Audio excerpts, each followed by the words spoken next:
Okay, we're back. In this video, I'm going to go over. I'm going to clean this top up. Like this body is a nitrocellulose. There's an alcohol stain applied. We sand the wood. We darken the grain with a dark color. I'll go into that later. Then we sand that off. And then we stain it to the green. The greens are tough color. This is a customer piece we went over. I had to work with the fluid to make it fit perfectly. That's all good.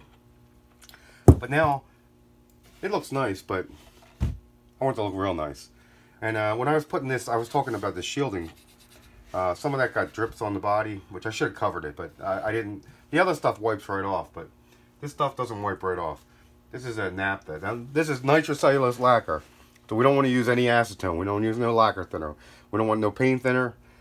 There's only two things you can put on here. One is naphtha, which is lighter fluid, which I keep in this one. Second one is mineral spirits. Mineral spirits I'm going to use to wet sand because the paper won't get clogged. If you use water, you'll go through tons of paper. I got a nice flat block I made. Again, it's a flat piece of wood with a piece of felt on there. And then wrapped around and then nailed in. I'm just going to use 1,000. Normally I would start with probably like 600. Depending on how thick. When you spray the paint yourself, you know how thick you put it on. When you send it out to somebody, you never know. A lot of people use different polyesters, urethanes. In this case, this is nitrocellulose lacquer. The back is I talked about this white bone poly Minwax. Endorse me. That's good stuff. You wipe that on, you wipe it off, and then you just keep putting it on. And like I said, it seals up the back. It's nice. That's just on this model. This is like more environmentally friendly model. I was trying to produce something. Again, when I make these, I use a real thin piece of maple and I laminate it on. I know I'm using lacquer, so it's not that environmentally friendly, but we're doing the best we can. All right, so I'm gonna take a piece of 1,000. Now, there's wet sandpaper. This is the best. I mean, if you get 3M wet dry, this is the best paper. I always bought the Norton because it was good. Then they came out with this black ice stuff. I don't like it at all, actually. I hate it. We had a lot of it. I sent it back. And I said I don't want to use it because it leaves like a dark color on there. I had some left. This stuff's $40–50 a box, so you get it as you need it. As I said before, there's some stuff on here I want to get off. I could buff it off, but in this case, I'm going to have a rag, my mineral spirits. I could try putting a naphtha on there. Remember naphtha, don't put anything else on here. And I want to wipe it to see if it comes off, but I can see it's not coming off, and I don't want to scratch it off. This stuff's pretty hard, this nickel. So mineral spirits, I'm going to put this on here. I'm just going to spray it a little bit on. And I know it's not going to do it, but that's not taking it off either. But this is going to be able so I can sand and not clog the paper. So I'm going to start with 1,000. I got my rag here. So we got 1,000 grit paper. I'll move this out of the way so it's not in the way.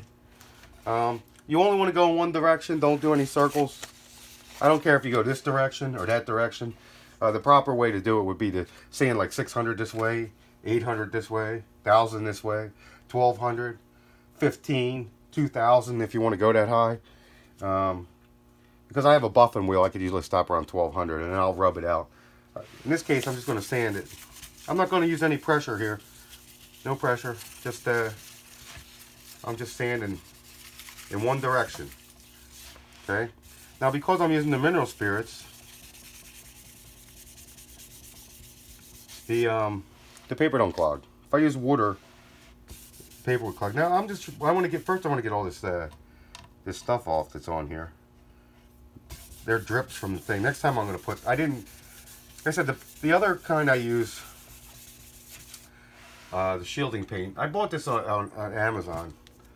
I looked it up and they said they had it. It stinks like all hell, but it's called Super Shield water-based nickel conductive coating from MG Chemicals. One bottle was like $14, and that'll last me. You know, I probably get like 6 or 7 guitars out of this, no problem. You got to mix it up, and you got to get in there and with like a small dowel rod and just stir it because it does settle. So sometimes you can put the bottle upside down for a while.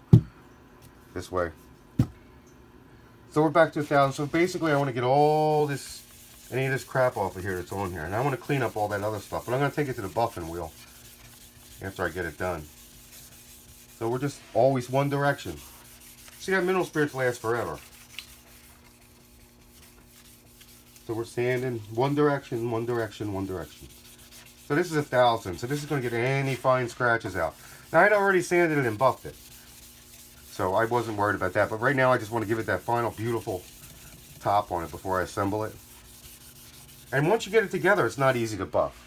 So that's a whole nother trick, is to try to, how do we say it? Try not to make a mess when you're assembling it. You don't want to scratch it, so you got to be careful. You put rags on it. It's a whole process in the assembly, and we'll go through it step by step, and as I do these videos. So there's 1,000.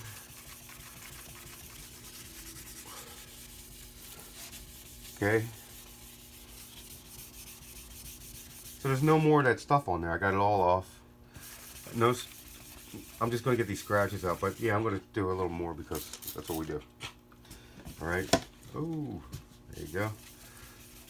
And I'm going to take this up to 1,200 because the main reason is that I have the 1,200 paper I have is the 3M, and I really like the 3M. And then I'm going to rub it out before I take it to the buffing wheel.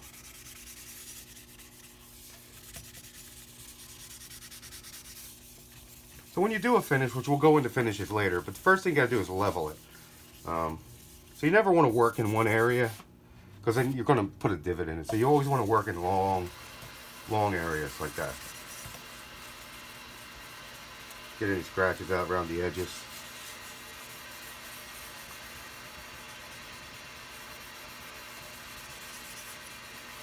Okay, so that's my 1,000. I'm going to wipe it with a nice clean rag, clean cloth. And check to see if I have any, I got a couple little things here. I want to make sure I get them out.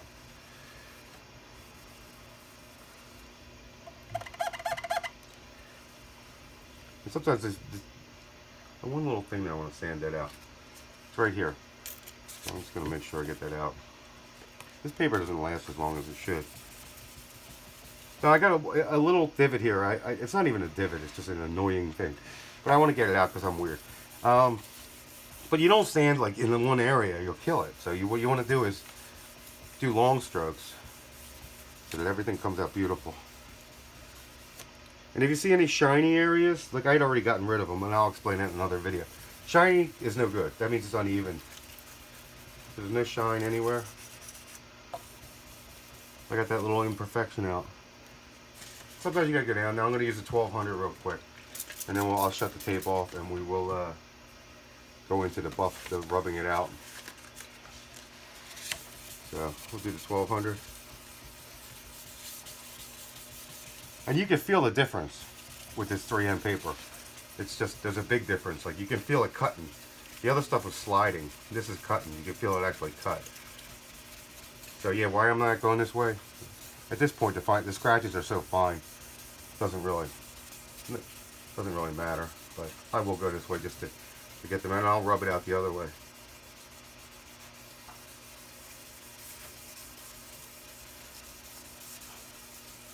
It's actually easier to go that way. Yeah. So we're going to do the 1,200. All right, I'm going to shut the tape. You get the idea. And then I'm going to come back and show you how to rub it out.